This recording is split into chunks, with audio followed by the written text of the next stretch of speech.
হিংসা ও দুর্নীতি ইস্যুতে ফের সরব রাজ্যপাল। পশ্চিমবঙ্গে দুটো মূল সমস্যা হিংসা ও দুর্নীতি। ক্যাম্পাসও এই হিংসা ও দুর্নীতির বাইরে নয়, এটা দুর্ভাগ্যজনক। যাদবপুরের সমাবর্তন অনুষ্ঠানে যোগ দিয়ে মন্তব্য রাজ্যপাল সিভি আনন্দ বোসের।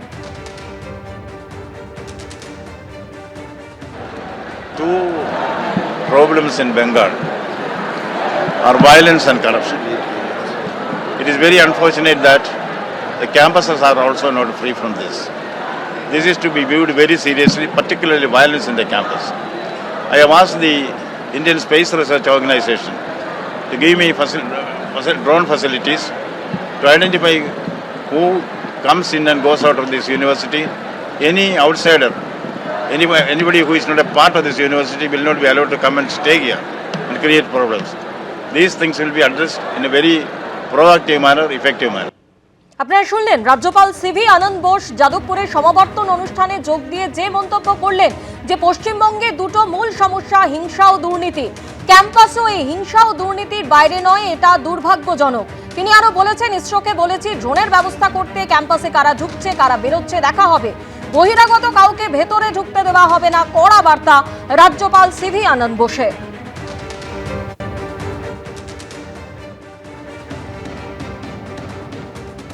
তৃণমূল কংগ্রেসের তরফে এই মুহূর্তে যোগাযোগ করতে পেরেছি দেবাংশু ভট্টাচার্য আমাদের সঙ্গে রয়েছেন। দেবাংশু, আপনি শুনলেন যাদবপুরের সমাবর্তন অনুষ্ঠানে যোগ দিয়ে যে মন্তব্য করেছেন রাজ্যপাল। দেখুন, প্রথম কথা হচ্ছে যাদবপুর নিয়ে আমাদেরও তো একটা স্ট্যান্ড পয়েন্ট এবং দাবি বহুদিন ধরেই রয়েছে। সেখানে কিছু সিপিএম আশ্রিত দুষ্কৃতী যারা ছাত্র বেশ ধারণ করে সেখানে ক্রমাগত বিরোধী স্বরকে উঠতে দেয় না এবং বহিরাগত প্রচুর মানুষও সেখানে ঢুকে কিছু অনৈতিক কার্যকলাপ করে। সিসিটিভি বসানোর দাবি নিয়ে তৃণমূল ছাত্র পরিষদের তরফ থেকে আমাদের দলীয় সংগঠন সেখানে আন্দোলনও করা হয়েছে ইতিমধ্যে, আমরা বহুবার দাবিও পেশ করেছি, এটা আলাদা ব্যাপার। কিন্তু সেখানে গিয়ে তিনি যে পশ্চিমবঙ্গ দুর্নীতি হিংসা ইত্যাদির কথা বলছেন, উনি মনে হয় ভুলে যাচ্ছেন যে পশ্চিমবঙ্গে কাউকে খাওয়ার নাম করে পিটিয়ে মারা হয় না। পশ্চিমবঙ্গে কাউকে বিধর্মী হওয়ার অপরাধে পিটিয়ে রাস্তায় মব লিঞ্চিং করে খুন করা হয় না।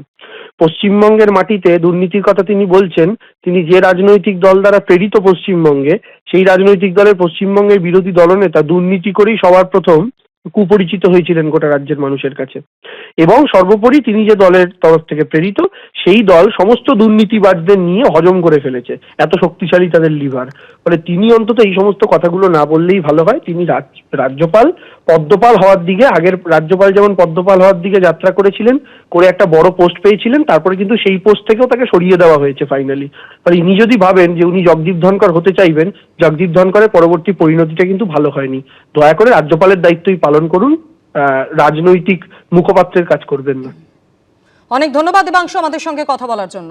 এই মুহূর্তের বড় খবরের দিকে, রাজ্যের পরবর্তী ডিজিপি কে 3 আইপিএস অফিসারের নাম পাঠাতে নির্দেশ দেওয়া হয়েছে। ক্যাটের তরফে ইউপিএসসি কাউন্সিলকে 3 আইপিএস এর নাম পাঠাতে নির্দেশ দেওয়া হয়েছে। এই বিষয় নিয়ে আরো বিস্তারিত আমাদের জানাবেন প্রতিনিধি ময়ূক ঠাকুর চক্রবর্তী আমাদের সঙ্গে রয়েছেন। ময়ূক,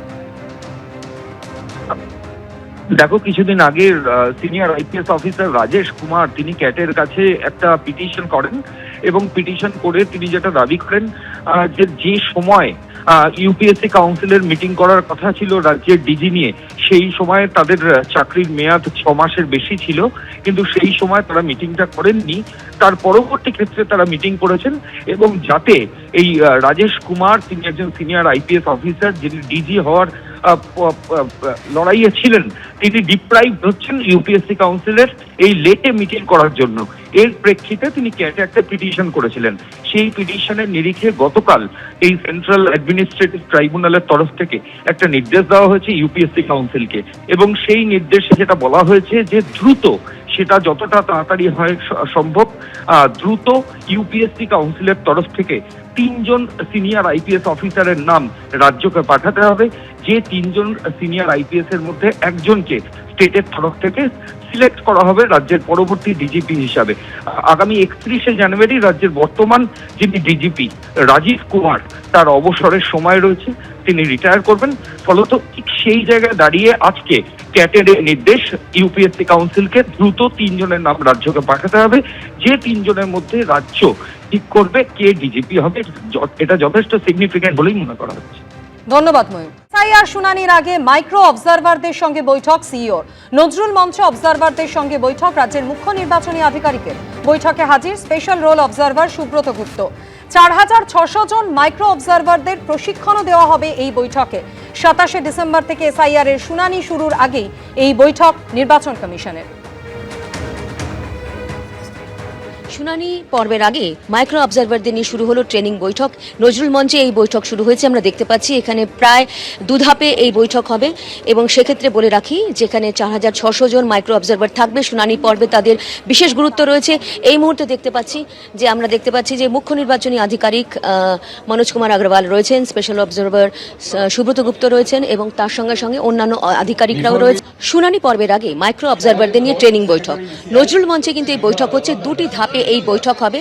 4600 মাইক্রো অবজারভার থাকবেন এবং দেখা যাচ্ছে যে 2টি ধাপেই রয়েছে মুখ্য নির্বাচনী আধিকারিক যেমন মনোজ কুমার আগরওয়াল রয়েছেন, সুব্রত গুপ্ত রয়েছেন, স্পেশাল রোল অবজারভার রয়েছে। এর আগে 22 ডিসেম্বর নেতাজি ইন্ডোর স্টেডিয়ামে বিএলএদের নিয়ে বৈঠক করেন মমতা বন্দ্যোপাধ্যায়। আর সেই বৈঠক থেকে মাইক্রো অবজারভার নিয়োগ সংক্রান্ত বিষয় কি বলেন তিনি, শোনাবেন।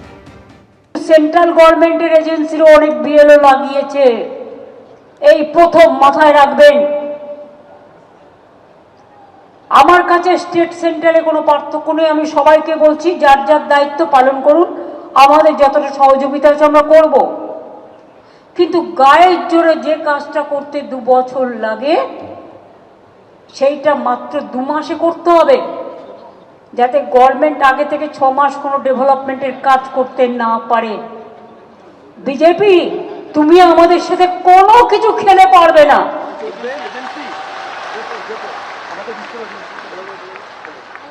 সব এজেন্সিকে তোমার দালাল বানিয়েছো। এই বিএলওদের বেশিরভাগ শিক্ষক, কিছুদিন বাদে আবার মাধ্যমিক পরীক্ষা আছে, তাছাড়া ছেড়ে দিন। আমি শুনেছি সেন্ট্রাল গভর্নমেন্টের অনেককে অ্যাপয়েন্টমেন্ট করা হয়েছে। প্রত্যেকের আগে খবর রাখুন তো সেন্ট্রাল গভর্নমেন্টের কাকে কাকে অ্যাপয়েন্টমেন্ট করা হয়েছে, তারা কোন ডিপার্টমেন্টে কাজ করে, কোথায় থাকে, আমার ডিটেলসটা চাই। আমি তাদের সহযোগিতা করবো, কিন্তু আমার ডিটেলস চাই। এটা স্টেটকে জিজ্ঞেস করে করেনি, ইলেকশন কমিশন ইচ্ছে মতো করছে। স্টেটের অফিসারদের অবজারভার করছে স্টেটকে না জানিয়ে। আবার মাইক্রো অবজারভার কারা না, তো বিজেপির দালাল দিল্লির লোকেরা। সেগুলো না বোঝে বাংলা, না বোঝে মথুয়া, না বোঝে রাজবংশী, না বোঝে কামতাপুরি, না বোঝে লেপচা, না বোঝে নেপালি। সেগুলো কি করবে, খাবে না খই চড়াবে? কোনটা করবে জিজ্ঞেস করুন। তারা নাকি হিয়ারিং করবে, হিয়ারিং না হলে ইয়ারিং দিয়ে দিন একটা করে। এবিপি আনন্দ, এগিয়ে থাকে, এগিয়ে রাখে।